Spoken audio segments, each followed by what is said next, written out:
Super girl. డీసీలోంచి మరో ఆణిముత్యం ఇది.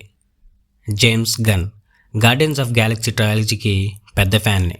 కానీ ఎప్పుడైతే సూపర్ మ్యాన్ రీబూట్ చేసి గబ్బు చేశాడో అక్కడ తొబ్బింది. అదే అస్తాన్ని మళ్ళీ సూపర్ గర్ల్ పై వేశాడు చూడు. ఈ మూవీ స్టోరీ ఏమి ఉండదు. అసలు సూపర్ గర్ల్ ఎవరు, ఎక్కడి నుంచి వచ్చింది, అంతే. తను ఒక క్రిప్టోనియన్, చిల్లరగా తిరుగుతుంది. బికాస్ ఆఫ్ తన గ్రహాన్ని కోల్పోవడం వల్ల అలా మల్టీవర్స్లో ట్రావెల్ చేస్తుండగా తన పెట్ యానిమల్ అయిన క్రిప్టోకి విలన్ పాయిజన్ ఇస్తాడు. దాని యాంటీడోట్ కోసం సూపర్ గర్ల్ రెస్పాన్సిబుల్ సూపర్ గర్ల్గా మారుతుంది.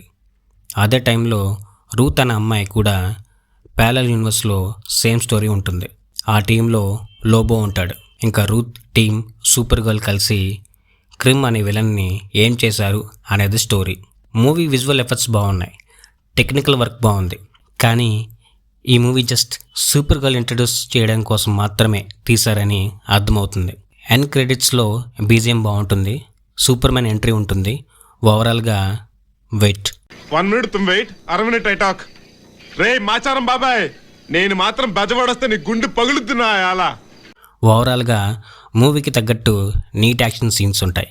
బోర్డంగా అనిపించిన వన్ టైం వాచబుల్.